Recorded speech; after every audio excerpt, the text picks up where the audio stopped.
நம்மளுக்கு வந்து ஒரு ஆட்டோ ஓட்டுநர் around 46 years of age. So morning usual அவரோட ரொட்டீன் பார்த்தீங்கன்னா அவங்க கிட்ஸ் ரெண்டு குழந்தைங்க பெண் குழந்தைங்க, ஒரு பொண்ணு வந்து she studying in college and the second kid is studying in the 12th standard. They will usually have breakfast, all three of them, and they will start. He will drop these kids in the college school and drop பண்ணிட்டு he will go for his routine work. So அன்னைக்கு என்ன இருக்குன்னா அவர் சாப்பிட்டுட்டு கிளம்பும்போது he suddenly collapsed. The senior person, the daughter called us immediately, the ambulance, and the CPMS center has executives have taken the patient details, avangaloda location, immediate ambulance dispatch ஆயிடுச்சு. So by the time patient அங்க போய் pickup பண்ணும்போது the elder daughter பெரிய பொண்ணு மட்டும் அவங்களோட accompany பண்ணி நம்மளோட ஆம்புலன்ஸ்ல வந்தாங்க.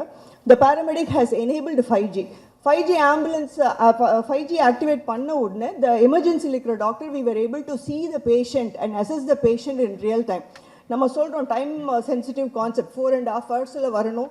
டோரில் வந்ததுலேருந்து நம்ம அவங்களுக்கு என்ன டைப் ஆஃப் ஸ்ட்ரோக், இது பிளாக்னால வந்ததா ப்ளீட்னால வந்ததா அப்படிங்கிறத கன்ஃபார்ம் பண்ணுறதுக்கு பேஷண்ட்டை வந்து நம்ம டெஃபினட்டாக ஒரு ஸ்கேன் பண்ணி ஆகணும். அதுக்கப்புறம் அந்த பேஷண்ட்டோட ப்ரீவியஸ் ஹிஸ்ட்ரி என்னென்ன இருக்குது, அவங்களோட மெடிக்கேஷன்ஸ் என்னென்ன எடுத்துக்கிறாங்க, அவங்களுக்கு அந்த மெடிக்கேஷன் த்ராம்பலைஸ் பண்ணுற மெடிக்கேஷன் கொடுக்கறதுக்கு ஏதாவது எக்ஸ்க்ளூஷன் க்ரைட்டீரியா இருக்கா அப்படிங்கிறதெல்லாம் நேரோ டவுன் பண்ணி ஸ்ட்ரோக்கோட சிவியாரிட்டி அசஸ் பண்ணிட்டு அதுக்கப்புறமா தான் நம்ம அந்த ட்ரக்கை கொடுக்க முடியும். ஸோ இந்த ப்ராசஸ் ஜென்ரலாக பார்த்தீங்கன்னா it will take anywhere between 20 to 30 minutes. இந்த ப்ராசஸை we were able to complete it when the patient before the patient reaches the hospital. So அதுக்கு முன்னாடியே அவங்களுக்கு எந்த மாதிரியான ஸ்ட்ரோக் வந்திருக்கலாம், அவங்க ஆல்ரெடி என்னென்ன மெடிக்கேஷன்ஸில் இருக்கிறாங்க அப்படிங்கிற information, also stroke severity index அசஸ்மெண்ட்டையும் நம்ம அது ஒரு 11 கொஷினேர் இருக்குது, அதுக்கு ஒரு ஸ்கோரிங் சிஸ்டம் இருக்குது. இது எல்லாமே நம்ம ரியல் டைமில் கேமரா மூலியமாக பார்த்து பேராமெடிக்கை அசஸ் பண்ண சொல்லி we have also observed and the neurologists were also there by the side. So எல்லா அசஸ்மெண்ட்டும் முடிச்சு பேஷண்ட்டுக்கு தேவையான இனிஷியல் ஸ்டெபிலைசேஷனை பண்ணி patient was shift directly to the imaging. So imaging முடித்த உடனேயே the daughter was counseled regarding the definitive treatment and the injection was provided in 20 minutes since the pickup time. So this is how இந்த patient நம்மளுக்கு ஒரு 1 month கழிச்சு follow up வரும்போது he was able to walk alone. ஆனால் அந்த பாயிண்டில் நம்ம இனிஷியலாக பார்த்த போது அவருக்கு லெஃப்ட் சைடில் கை கால் வரலை, வாய் குளறல் இருந்தது. நெக்ஸ்ட் அடுத்த 4th month ஃபாலோ அப் வரும்போது நம்ம எமர்ஜென்சிக்கு வந்து சொல்லிட்டு போகிறாங்க I am going to resume work, நான் வந்து நெக்ஸ்ட் ஆட்டோ ஓட்ட போகிறேன் அப்படிங்கிறது. So this is it. 4.5 மணி நேரத்தில் ட்ரீட்மெண்ட் கொடுக்கறதுங்கிறது அந்த ஒரு 20 to 30 minutesலேயே நம்ம கொடுக்கறதுக்கும் அந்த 4th hourலேயோ 4.5 hours கொடுக்கறதுக்கும் there is always a difference. அந்த கோல்டன் ஹவரை எவ்வளோக்கு எவ்வளோ ரெடியூஸ் பண்ண முடியும் அப்படிங்கிறது தான் இதோட ஆப்ரேஷனல் எஃபிஷியன்சி. ஸோ நம்மளோட ஆக்டிவேஷன் 35% நார்மலாக பண்ணுறதுக்கும் இந்த 5G எனேபிள்டு இந்த சிஸ்டம் மூலியமாக பண்ணுறதுக்கும் குறையுது. And ambulance dispatch less than 1 minute நம்ம பண்ண முடியுது. ஸோ IoT பேஸ்டு அந்த ரியல் டைம் மானிட்டரிங்கோட லேட்டன்சி பீரியட் பார்த்தீங்கன்னா it will be less than 1 second. Kaveri மருத்துவமனை 27 வருஷத்துக்கு முன்னாடி நம்ம ஆரம்பிச்சும் போது எமர்ஜென்சி தான் மெயினாக ஃபோக்கஸ் பண்ணோம். ஏன்னா நானும் ஒரு எமர்ஜென்சி அண்ட் ஐசி பார்க்குற டாக்டர். அப்போ நம்ம பல தடவை வந்து பேஷண்ட் வந்து ஹாஸ்பிட்டலுக்கு வரும்போது கொஞ்சம் லேட்டாக வந்துட்டாங்க, நம்ம சினிமாலாம் பார்ப்போம், இன்னும் கொஞ்சம் 10 நிமிஷத்துக்கு முன்னாடி வந்திருந்தால் காப்பாற்றிருக்கலாம்னு சொல்லுவோம். பட் அது நிஜமாலுமே ட்ரூத் ஆக்சுவலாக. ஸோ நிறைய பேஷண்ட் வந்து ஒரு 1/2 hour முன்னாடி வந்திருந்தால் காப்பாற்றிருக்கலாம், இல்லை ஆம்புலன்ஸ்லேயே ஒரு first aid proper first aid நம்ம பண்ணியிருந்தால் காப்பாற்றிருக்கலாங்கிற ஒரு ஃபீலிங் தான் எப்பொழுதுமே இருந்தது.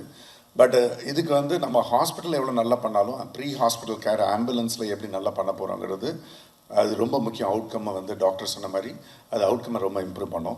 பட் இந்த ஆம்புலன்ஸ் சர்வீசஸ் வந்து 5G கனெக்டட் ஒரு ஐசியூவில் ஒரு பேஷண்ட் எப்படி மானிட்டர் பண்ணி ஒரு டாக்டரோட கேரில் எப்படி இருக்காங்களோ அதே மாதிரி ப்ரீ ஹாஸ்பிட்டல் செட்டிங்கில் ஒரு ஆம்புலன்ஸில் அது கேர் கொடுக்கறதுனால டயக்னோசிஸ் முன்னாடியே நடக்குது, மெடிசன்ஸ் அங்கேயே கொடுக்குறாங்க. ஸோ பை த டைம் ஹாஸ்பிட்டலுக்குள்ளே வரும்போது ஒரு ஸ்டெபிளைஸ்டு பேஷண்ட்டாக வராங்க. அதனால் அவங்க டிஸ்சார்ஜ் ஆகி போகும்போது முழு ரெக்கவரி கிடைக்குது. இதுதான் இதோட இம்பார்ட்டன்ஸ். இது வந்து எல்லா முக்கியமான இடத்துலையும் வச்சுருக்கிறோம். இதில் என்ன முக்கியமான விஷயம் அப்படின்னு பார்த்தீங்கன்னா, நீங்கள் தமிழ்நாடு வந்து இந்த கடவர் டிரான்ஸ்பிளான்ட்டில் முன்னோடியாக இருக்குது. அதுக்கு காரணம் என்னென்னா அந்த ஆர்கனை டிரான்ஸ்போர்ட் பண்ணுறதுங்கிறது அது க்ரீன் காரிடார்னு சொல்லுவாங்க. அந்த க்ரீன் காரிடார் பண்ணுறதுக்கு வந்து நம்மளோட போலீஸ் டிபார்ட்மெண்ட் காவல்துறையினரோட சப்போர்ட் ரொம்ப நல்லா இருந்தது. நீங்கள் நிறைய வீடியோஸ் பார்த்துருப்பீங்க, அதை பற்றி மூவியும் வந்திருக்கு. அதோட சப்போர்ட் இருந்ததுனால தான் நாங்களே வந்து we have transported in ambulance. Chengalpattu எங்கேருந்துலாம் டிரான்ஸ்போர்ட் பண்ணியிருக்கோம், மெட்ரோவில் டிரான்ஸ்போர்ட் பண்ணியிருக்கோம். அந்த சப்போர்ட் இருக்கிறதுனால தான் இன்றைக்கி நம்ம வந்து சீஃப் கெஸ்ட்டாக சாரை இன்வைட் பண்ணியிருக்கோம். ஏன்னா வந்து it is actually a thanks giving gesture. அதனால் வித் ஆல் யுவர் சப்போர்ட் நம்ம வந்து தமிழ்நாடு பல இதில் முன்னோடியாக இருக்குது, ஹெல்த் கேரில் முன்னோடியாக இருக்குது, இந்த எமர்ஜென்சி சர்வீசஸையும் முன்னோடி ஆகுங்கிற ஒரு நம்பிக்கை எங்களுக்கு இருக்குது. நன்றி, வணக்கம். பல நேரங்களில் எவ்வளவு விரைவாக மருத்துவமனைக்கு அந்த நோயாளியை கூட்டி செல்வது என்பது அவர் உயிருடன் இருப்பதற்கும் உயிர் போவதற்கும் காரணமாக இருக்கிறது. மிக விரைவாக மருத்துவமனைக்கு கொண்டு சென்றால் அந்த நோயாளி உயிர் பிழைப்பதற்கான வாய்ப்பு மிக அதிகமாக இருக்கிறது என்பது எல்லோருக்கும் தெரியும். இப்பொழுது இந்த ஆம்புலன்ஸ் என்பது ஒரு டிரான்ஸ்போர்ட்டேஷன் எக்யூப்மெண்ட்டாக மட்டுமல்லாமல் அது ஒரு மூவிங் மருத்துவமனையாக, நடமாடும் மருத்துவமனையாக செயல்படுவது இந்த 5G கனெக்டிவிட்டி மூலம் மருத்துவமனையில் இருக்கின்ற மருத்துவர்களும் அந்த ஆம்புலன்ஸில் செல்கின்ற அந்த டெக்னிக்கல் ஸ்டாஃபும் தொடர்ந்து அந்த பேஷண்ட் மருத்துவமனையில் சென்று சேருவதற்கு முன்னால் தேவையான மருத்துவ உதவி செய்வதற்கு மிக உதவியாக இருக்கும் என்பதை இந்த நிகழ்ச்சி நமக்கு அனைவருக்கும் தெரியப்படுத்துகிறது. சென்னை மாநகரில் 30 ஆம்புலன்ஸை பல்வேறு இடங்களில் நிறுத்தி பேஷண்ட்ஸ் நோயாளிகளுக்கு இலவசமாக அவர்கள் உடனடியாக மருத்துவமனை செல்வதற்கு இந்த ஏற்பாடு செய்யப்பட்டுள்ளது. ஒரு டாக்டர் மணிவண்ணன் அவர்கள் எனக்கு பல வருஷமாக தெரியும்.